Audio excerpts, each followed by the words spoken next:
Been involved with Shot in the Dark for a little over a year. This is pretty much my main site right here, which is the West Side site. I wish I could say we have a standard site where these guys know to come every week. Unfortunately, we're constantly being asked to move and leave, which puts them at risk. And they want us to go. He was a little bit upset at first. Told him that we'd pack up as soon as we could. He mentioned the garbage in the area, so we told him we'd stick around a little longer, clean everything up that we could. So we're gonna relocate so these guys can find us tonight and just set up somewhere else. The paraphernalia law in Arizona states that if you give somebody a syringe and you know or should know that they're going to use it to inject illicit drugs, you are distributing paraphernalia. So that means that a worker, a volunteer, a nurse at a syringe access program could be charged with a Class 6 felony for distributing paraphernalia. Most law enforcement that we have talked with don't want to do that. They don't want to arrest people for giving out syringes, but again, because it is technically, or because it could technically be a violation of that paraphernalia law, it's very difficult to get other community partners to want to collaborate.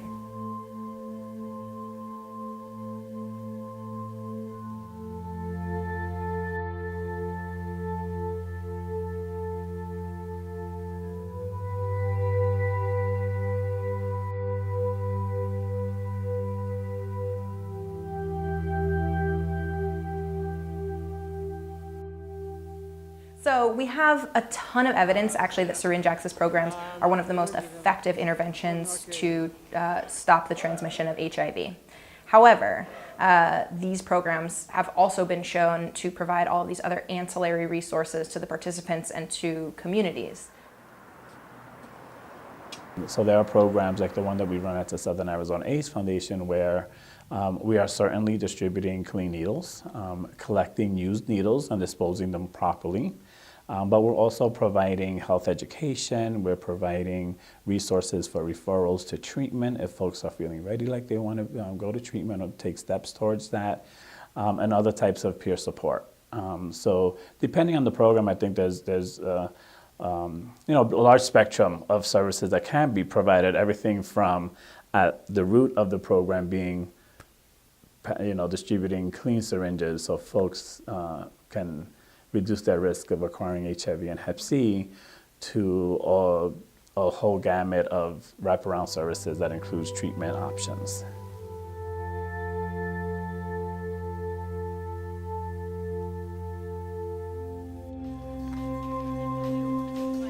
So this is the harm reduction kit, and it's got alcohol swabs and a tourniquet, and then we've got a cooker with cotton balls. Off the top, you take one of the intermuscular syringes, you put the Narcan in the syringe. You use the whole bottle, yeah. And with an exchange like this, they hand out enough pamphlets, plus they have the testing and stuff, things like that happen here, occur here, and educate more people on it. Even grown adults who don't think about the other things like HIV, all the other diseases there are out there. The whole point of our service is so that they have supplies and a steady amount of those supplies. What happens when we move is they don't know where we're at sometimes. A lot of these guys, their situation, it fluctuates. Some of them are, doing all right, some of them are homeless. That being said, those individuals have a hard time finding out where we are and getting to where we're at. So if we're at just one standard spot, obviously they would know where to come every week.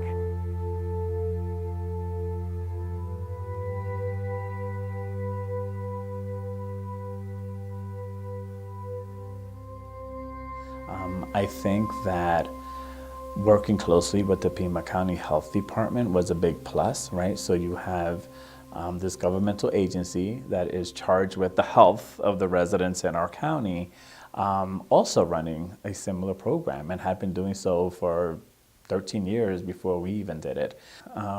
We know that over the years, syringe access programs have not been supported, are completely misunderstood. Not just the program themselves, but the stigma attached to just substance use and substance users. A lot of people who inject drugs might show up to the ER with an abscess from using a dirty needle, and the nurse says, shouldn't have done that, that was stupid. And so then that person is not going to be willing to go back to the hospital again. They're not going to be willing to seek medical care. So we then see this very high cost in the community where people show up to the ER when their arm's about to fall off, rather than being more preventive about it, because they're trying to avoid contact with a system that's going to stigmatize them and make them feel worse than they already feel. In the clinic, we see hepatitis C. In the clinic, we see addiction. In the hospital, we see end-stage liver failure. In the emergency room, we see abscesses, infections from not using clean needles. And if you do the math, hospitalizations for hepatitis C are much more costly than typical hospitalizations. So a typical cost of a hospitalization associated with hepatitis C can be anywhere from $12,000 to $14,000. And in Arizona, we have 20,000 hospitalizations that are associated with hepatitis C, 10% of those hospitalizations being the primary reason being hepatitis C or end-stage liver failure from hepatitis C. So if you do the math, $12,000 to $14,000 per hospital stay, 20,000 hospitalizations per year, $300 million that we're spending on patients with hepatitis C just in the hospital, and that doesn't include other settings. So if needle exchange programs could prevent new transmissions of hepatitis C, since injection drug use is the #1 source of transmission of hepatitis C, then we could save millions of dollars in the state of Arizona. Well, I don't think there's necessarily one answer, but there are different strategies that we know will work. Syringe exchange programs is one of those because it connects people to different services. It is the ability for people to take ownership of their own bodies and do things that they need to do in order to engage with systems that can assist them in having healthy behaviors, going to the doctor, actually addressing psychological situations such as trauma, anxiety, depression, all of those different elements. And so I think that syringe exchange programs can be a great conduit into assisting individuals into having a good quality of life.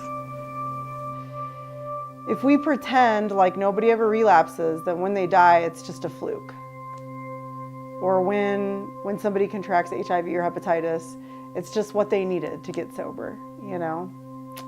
And when they die of AIDS-related complications or liver-related complications, it's, you know, they died of addiction, complications from addiction, and there's nothing that could have been done. And I see it differently because of the way, I mean, the system's setting people up to fail with that, you know? I really believe that it is, that we can do better. But I also think that it's about the conversation. We have a lot of peer support, for instance, on staff that are in recovery themselves. And I love asking that question. What could somebody have said to you to get you to quit using other than, you know, multiple overdoses or, you know, multiple incarcerations? Is there anything somebody could have said to you that would have gotten through to you? And the answer I hear most frequently is when people have approached them with compassion. That's what ultimately gave them enough hope to really seek out treatment. And so syringe access programs are places where it's filled with people that are just trying to provide support and compassion to people who might not have any supports and might not see any compassion in their lives. Truly, because, you know, they're in an environment where they're surrounded by judgment and condescension from their friends and their family members, and they might not have any hope. And oftentimes, because of that, they end up overdosing and dying. It was a judge-free environment. And, you know, I've gotten into treatment into one of the places that was on those walls before and, you know, gotten help. It would have your local methadone clinics and your local you know, detox centers and inpatient treatments that would accept state funding and all these resources. And that was a big thing for me. I'm from Arizona, so I have never lived anywhere where they've had availability to syringe access programs. And I myself was an IV drug user for a good solid 5 years of my life.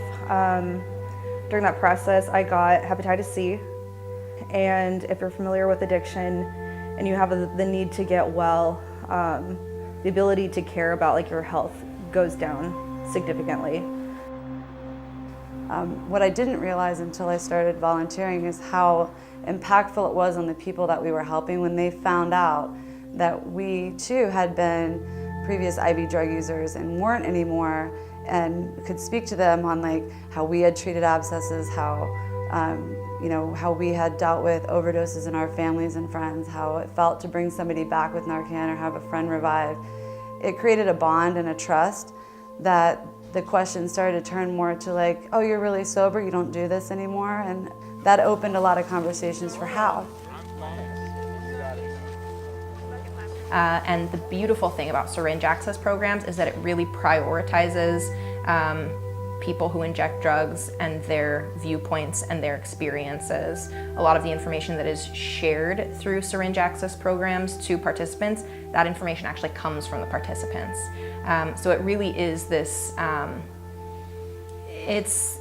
it's one of the only public health interventions, therapeutic interventions that I've seen that gives agency to people who inject drugs.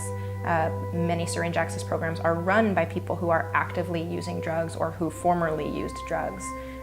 So in a lot of ways it is this like, it's based in solidarity with people. And when I broke away and got involved in recovery, initially a lot of people were telling me I needed to stay away from these situations, and I didn't really listen to that. And I got engaged with these guys, was shot in the dark, and I started helping my friends that were still struggling. And they tell me all the time how much they appreciate that. I didn't turn my back on them. I gave them unconditional love, and I understand where they're at, and I try to make it easier for them. And they know if and when they're ready, we have all the recovery resources, and we'll give you fair answers. We're not just gonna throw one solution at you. So I think that in itself helps a lot of people. There's multiple paths to recovery, and I can't take the addict, I can't take the addiction away from my daughter. Once you find that love for a drug, that love stays with you. And you really have to start healing from the inside. And you have to start, counseling, and you have to start loving yourself. And you can't love yourself if you're dead. You can't have a better tomorrow, you can't have a future, you can't have a family if you're dead. And if it weren't for programs that do syringe access or naloxone, my daughter would be dead.